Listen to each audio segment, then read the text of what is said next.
Eto na nga mga chong, marami tayong basketball updates. LA Tenorio, hindi pa tapos sa trade para sa Magnolia Hotshots.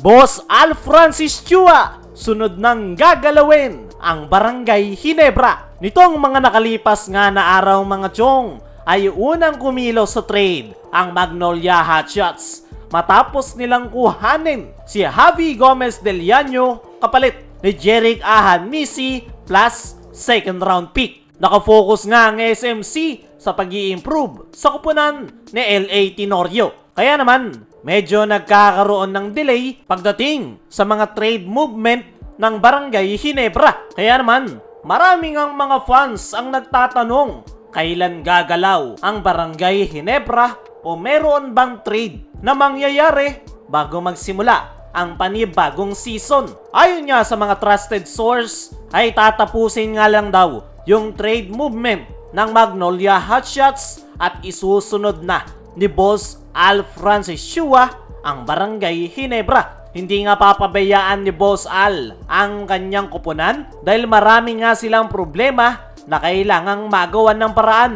Unang-una ay yung kanilang kakulangan sa kanilang frontcourt position, tapos sumabay pa si Jamie Malonzo matapos nitong iwan ang Barangay Ginebra at pumirma sa Japan B-League. Inuuna nga lang daw ni Boss Al sa ngayon ang Magnolia Hotshots para tulungan si LA Tenorio na palakasin ang kanyang kupunan. At once nga na makompleto na ang Magnolia, ay saka gagalawin ni Boss Al Francis Chua ang Barangay Ginebra. Kung ako ang tatanungin mga chong, mas maganda kung mas maagang makakapag-trade ang Barangay Ginebra. Dahil knowing triangle offense, hindi ito basta-basta nakukuha. Nangangailangan nga yan ng oras at panahon para makuha ang triangle offense. Kaya kung maday-delay pa yung trade ng Barangay Ginebra para kumuha ng bagong player na makakatulong sa kanilang kupunan, ay sila rin ang mahihirapan dahil hindi nga sila makapag-a-adjust. Ayon pa sa mga source, ay as of now ay under evaluation ang Barangay Ginebra,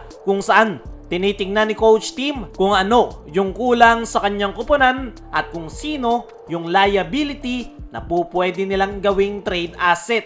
Malaking araw yung chance na pagtapos pa ng PBA Rookie Draft, gagalaw ang Barangay Ginebra pagdating sa trade. Dahil gusto nga raw tignan muna ni Coach Tim kung meron silang makukuhang player sa PBA Rookie Draft na makakatulong sa kanilang problema. Para sa akin mga chong, kung pagtapos pa ng PBA Rookie Draft gagalaw ang Barangay Ginebra, ay gaya ng sabi natin kanina, mahihirapan na silang mag-adjust. Dahil ilang linggo lang pagtapos ng PBA Rookie Draft ay magbubukas na ang panibagong season ng PBA. At hindi nga yan sapat para makapag-adjust yung kanilang magiging bagong player dahil hindi nga madaling makuha ang triangle offense. Pero possible nga rin daw na mapaaga yung trade ng Ginebra. Depende kung merong makikitang player si Coach Tim na pwede nilang makuha via trade. Sa ngayon,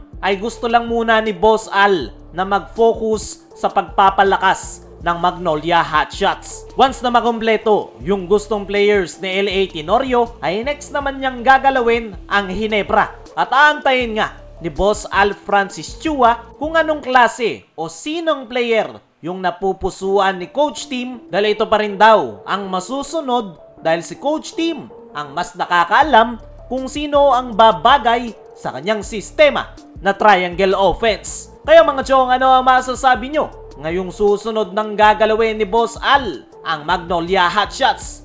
I-comment mo lang dyan sa ibaba. Pasadaan naman natin ng mabilis lang. LA Tenorio, hindi pa tapos sa trade para sa Magnolia Hotshots. Simula nga ng hawakan nitong si LA Tenorio ang Magnolia Hotshots bilang panibagong head coach, ay malaki na agad ang pagbabagong nangyari. Tinanggal niya yung ilan sa mga players na sa tingin ni LA na hindi babagay sa kanyang sistema. Pinaka-notable na binitawan ng Magnolia ay si Rafi Ribis. At netong nakaraan lang ay gumalaw na ang Magnolia Hotshots sa trade matapos nilang bitawan si Jeric Ahanmisi kapalit ni Javi Gomez Del Llano. At mukhang hindi pa tapos ang Magnolia Hotshots dahil meron pang mga target na players si LA Tenorio at suportado nga siya ng SMC, lalong-lalo na ni Boss Al Francis Chua na nag-appoint sa kanya bilang head coach ng Magnolia Hotshots. Para sa akin mga chong, ibang-iba na ang Magnolia Hotshots kahit pa hindi pa natin sila nakikitang maglaro. Marami nga ang nagsasabi na kaya lang daw pinapayagan ng SMC na mag-trade ngayon ang Magnolia dahil si Tenorio na ang may hawak. Pero ang sagot nga dyan mga chong ay kaya nagtitrade ang Magnolia Hotshots ay dahil nire-rebuild ni LA Tenorio ang Magnolia Hotshots na sa tingin niya babagay sa kanyang sistema. Normal nga lang na sunod-sunod yung trade every time na bago ang head coach. Kaya expected na hindi pa tapos ang Magnolia at magti-trade pa itong si LA Tenorio. Kaya mga chong, ano ang masasabi nyo na hindi pa tapos si LA Tenorio na mag-trade sa Magnolia Hotshots? Ano rin yung masasabi nyo na susunod nang gagalawin ni Boss Al Francis Chua ang kanyang koponan na Barangay Ginebra? I-comment mo lang dyan sa ibaba.